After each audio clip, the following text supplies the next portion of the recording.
Let's talk about those activities that can be challenging for our kids and increase the stress in us. Haircuts. Depending upon the age of your child, this can be very stressful, and I am happy to share the steps I have taken so that haircuts are just an everyday activity and no longer causing chaos and mayhem. Hey friend, do the daily demands of family life leave little time for self-care? Are you losing yourself in the process of caring for others? Are you ready to make self-care and healthy boundaries a natural part of your day while embracing your roles as a wife and mom? Well, I'm so glad you're here. I'm Christina, married 17 years to a neurodiverse man, mom of 3 neurodiverse kids, and many more roles. Welcome to the Moms in Neurodiverse Families podcast. Get ready to begin your self-care journey. Grab your planner and listen in as we take another small step towards a peaceful, healthier you. I have been excited to talk with you all about today's topic for a couple of weeks when I first had the idea. But first, I want to welcome you back. And also, if you're a new listener, I encourage you to go down to the show notes and there is a link, bit.ly/myselfcare, and you can sign up for my email list. And when you sign up, you will also receive my 5-minute emergency reset self-care list. This is something that I do when I only have 5 minutes and I need desperately to get myself back into the right mental space. Those are my go-to items. Anyway, so this idea for today's topic came when I was talking to one of the kids' hairstylists. And going back in time, and I love going back in time, so that gives you the understanding of what life was like before I even knew sometimes about neurodiversity in my family.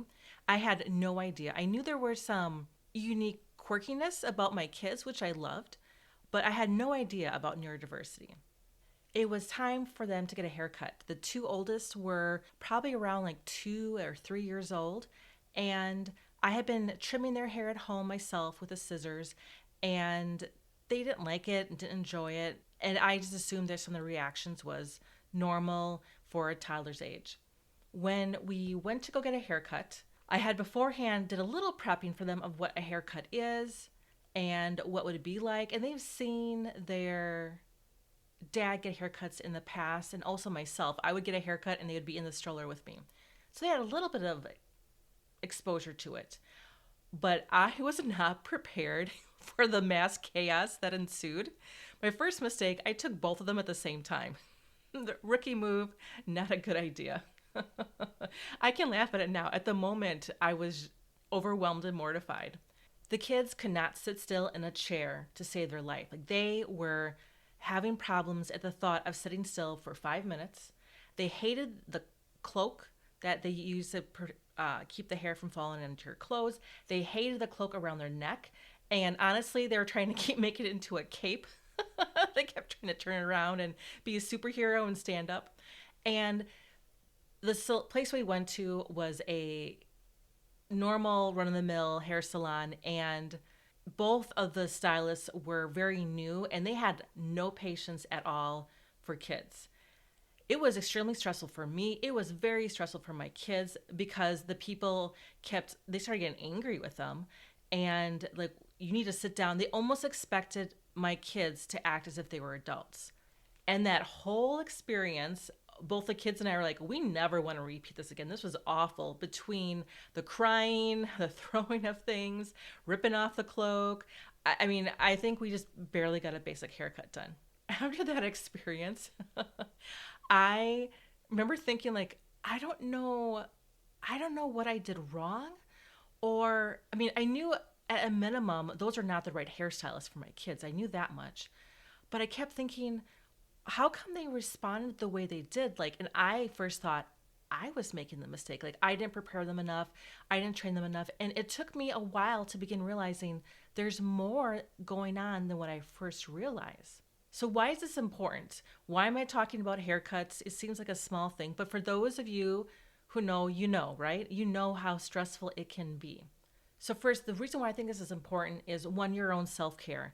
If you are doing an activity once a month, maybe once every 2 months, that is extremely high stress, and you begin anticipating the event and almost dreading it, that's not good for you. And also, your kids, they're picking up oftentimes that you are not super excited about this haircut.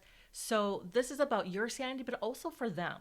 Because a haircut is going to be a reoccurring event that will happen on a monthly, maybe every other month basis for the rest of their life.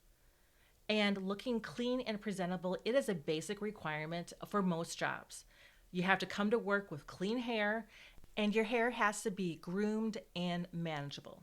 Because of being in a community, and in this situation, being in a community of a workplace environment, it is expected that you would have a clean body and clean hair and groomed hair and clean clothes. This is a expectation our kids need to learn. Also, looking at community as relationships. If your child eventually gets married, having cleanliness, clean hair, managed hair is an important skill set to have. And I'm trying to balance this out that some kids will grow up as adults and they will be fine if they get a haircut every 3-4 months. And if they have a job and if they have a spouse who is okay with that, that's great. But there are some general expectations of washing your hair, taking care of it, and along with that is a haircut. Also, having greasy hair or knotty hair, it can impact your ability in being part of the community. Whether it's applying for a job or keeping a job, if someone's hair is always knotty and greasy, or if it's always unkept and never combed, that will impact them getting a job or continuing having a job. Also, unfortunately, in our world, people are judged by their appearance. In this one, I'm more careful of discussing with my kids because my kids really don't give a rat's butt about what other people think of them. But I do focus on the community aspect. Like, no one wants to be sitting next to someone who does not smell clean and whose hair is not clean. That is being part of a community. If they are living alone and they never interact with someone, okay, that's your choice. But usually, most people who are neurodiverse, they want to have some level of community interaction. The amount will change and vary depending upon the person, but there is a certain amount. And this is, again, we're wanting them to understand the skill, but this is something that I think is so important. Our focus is not on completing the goal right away. Like, okay, you're going to be able to keep your hair cleaned all the time and be tolerant of haircuts. No, we are slowly working towards this goal over time while still being respectful for their sensory challenges and their preferences. And there are ways that we can do this. It takes longer and it's a process. So now we know like why this is important. Are we going to do this battle? Because when we fast forward into the future, this is their careers, this is their ability to be part of a community in a friends group. This is all important. So how do we go about this? Like Christina, I've tried so many different things. I've resorted to doing haircuts at home, and even that, it takes me forever to do. I hear you. I remember doing the kids' haircuts during COVID, and that took me so long to do. So first, got 3 phases here. First is the prep phase. Now, this is something that can take anywhere between a week to maybe a month, maybe even more. It all depends upon how averse your child is to haircuts. So the first thing is whenever you do a haircut or any type of activity that is not preferential, that is not their favorite thing to do, and they have difficulty, is that they should have 15 minutes to themselves alone, and you also have 15 minutes to yourself, especially if you know it's a little bit of a battle zone and that you need to stay calm and patient the entire time as you help them work through these challenges. You need this time for yourself. This is your self-care. You cannot be patient with your child and be engaging yet supportively and strong if you have not focused on yourself. So take 15 minutes of whatever would be a great thing to help your mind and your body relax and be calm. Again, same thing for them, 15 minutes. That would be a sensory regulating activity. Oftentimes being alone can be one, but for others, they need to be outside running around on a trampoline, but that is an important thing. Now, there's other prep that needs to be done. Now, this might be happening a week to a month ahead of time. First is they need to go to a hair salon and observe haircuts. If they haven't done that before, I highly encourage you to do that. I would give a call to the salon. It's like, hey, listen, I just want to come down and just have my kids be able to observe the process and what it's like, the sounds, the lights, everything.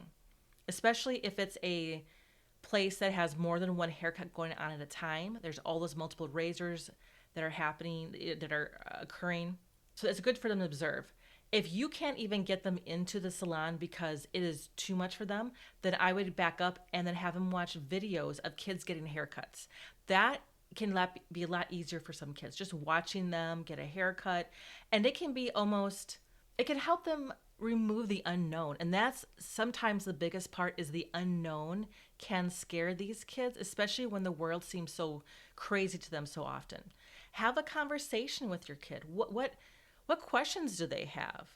It might be some things like, well, where does the hair go? And like, will my hair be sad when, I mean, I've had these funny conversations, but will my hair be sad when it's cut? Like, is my hair going to miss those pieces? Is it going to hurt when my hair gets cut?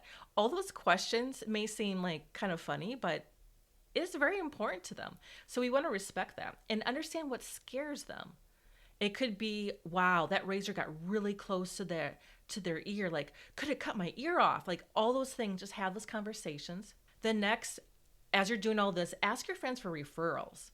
Like, hey, where do you go? And usually I'm liking referrals from friends who have very active kids, who have kids who are also neurodiverse. I love that. When you are talking to salons, maybe you're following up, you got a referral, do not always believe when they say they're sensory friendly. I cannot tell you how many times dentists, doctor offices, hair salons have told me they are quote unquote sensory friendly. And they either don't know what that word means, or to them, what it means is we're really patient with kids.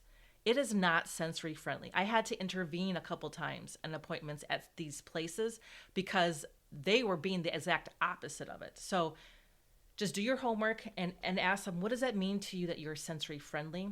And there are some places that truly are like, hey, we dim the lights, we don't have music playing, we can use a scissors instead of a razor. Like, you can tell if they've done the work versus, oh, well, we just give the amount of time that the kid needs for the activity and we're really patient. That to me is not sensory friendly because they don't understand the problem completely.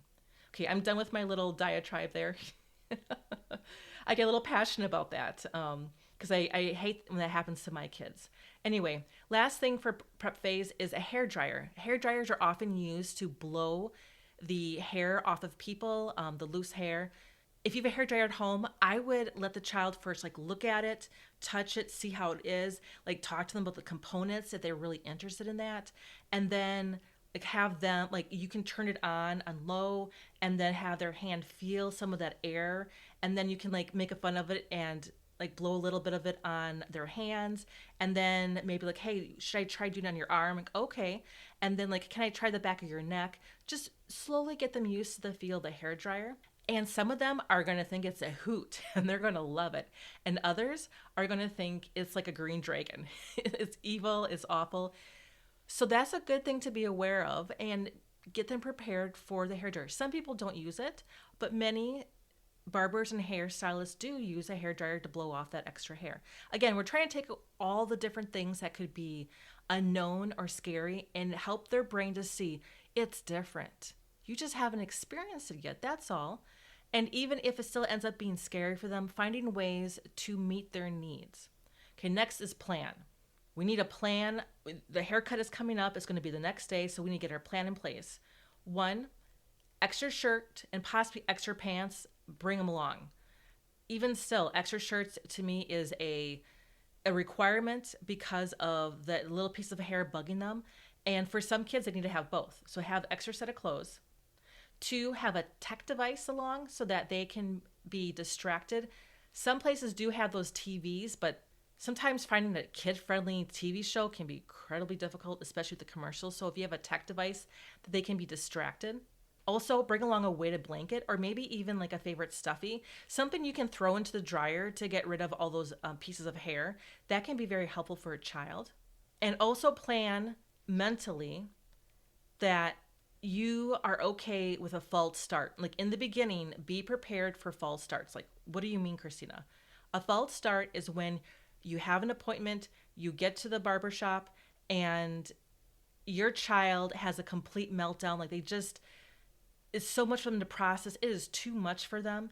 And you cannot go through with the hair appointment. Or maybe you get halfway through and then there's a meltdown and you just can't finish it. So, one, definitely having a conversation with the stylist ahead of time that is a possibility.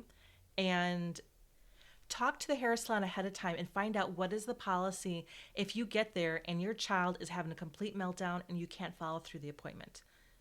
Sometimes they say, hey, can you just tip the hairstylist because they lost that time? Or no, we require you to pay for the appointment. At least you know ahead of time, but be prepared for at least one false start with your child. And this is what I do with any situation when I have a false start. And I just had one recently in a different area, but what I considered a false start, like they were ready to go, the expectation was there, but then it was just too overwhelming. And so then I make an agreement with them. I was like, okay, I see right now you are not prepared for this moment. It looks like we have some more work we need to do. So I do a handshake agreement with them saying, okay, we will end this appointment right now, but the next 2 times you have to go, or the next 3 times you will need to follow through. And I shake your hand, like, do you agree to this? Okay. And then we shake hands. Like, so we're going to head back and we're going to talk about this, regroup, and plan for the next time. And the important part is you do not go back on your word the following appointment, because neurodiverse kids can learn if I do A behavior, I get B result. If I have a meltdown, I can avoid that activity. And we do not want to support that. But there are moments, and this is where it takes the Holy Spirit, if you're a person of faith, it takes your parent intuition to see, this is going to mentally break my child if I force this. Forcing this upon my child, it goes against my beliefs, and it hurts my child in our relationship, and I won't go there. So there's times where I've had to do that. I've had to back up and go about it differently. And there's no shame in that. But having that mindset ahead of time helps you so that you don't feel like, oh, I did this wrong. Like, okay, there's something we missed here. But your child knows, like, next time it is happening. Your meltdowns are not going to avoid the situation. Okay, now we get to haircut time, the third phase. So as we are doing the haircuts, be willing to try out different stylists in the beginning. If the first one just doesn't seem to be right, schedule with a new one.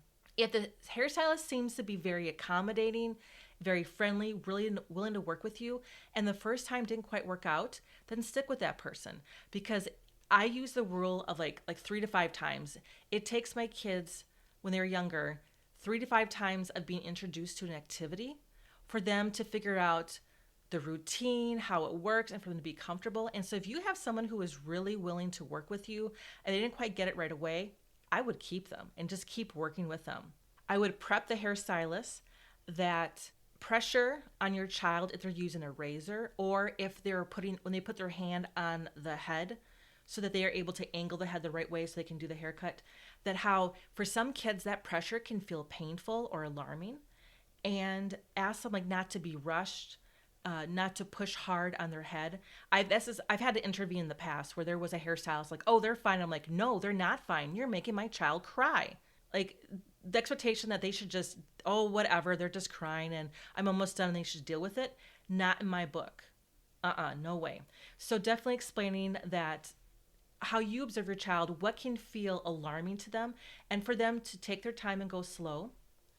Ask the hairstylist or barber, can they explain each step for the first couple appointments? Because that helps the unknown be less scary. Like, okay, right now what we're going to do is I'm going to comb your hair.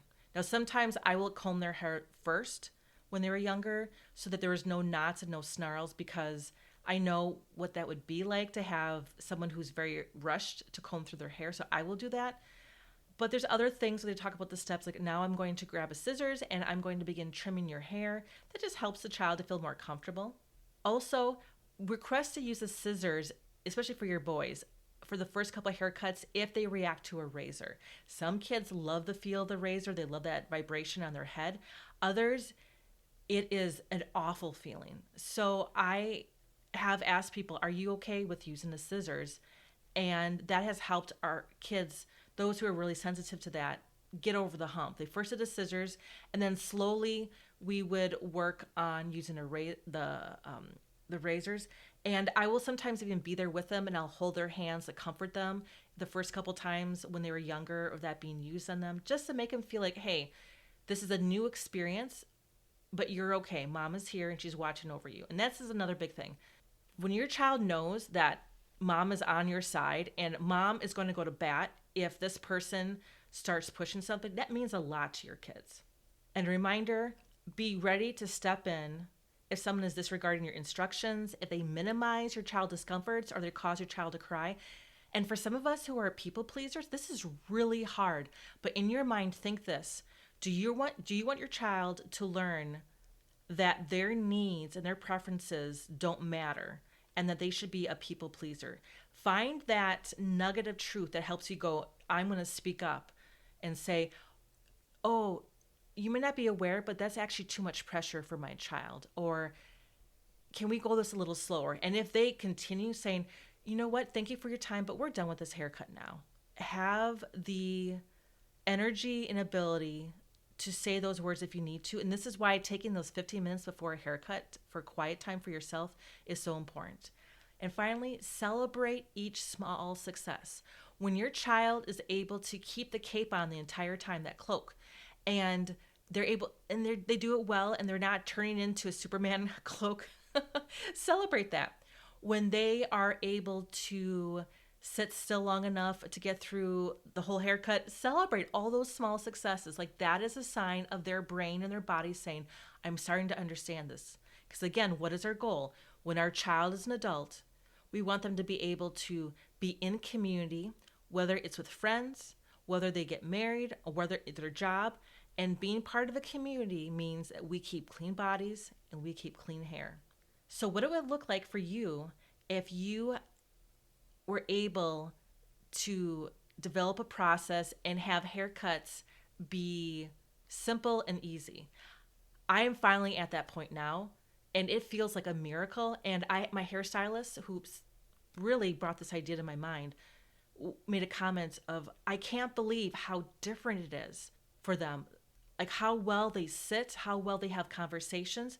And during the whole time they're getting a haircut, I always communicate, what is the routine when you get a haircut? How do we communicate if something is too hard or if you have questions or confusions?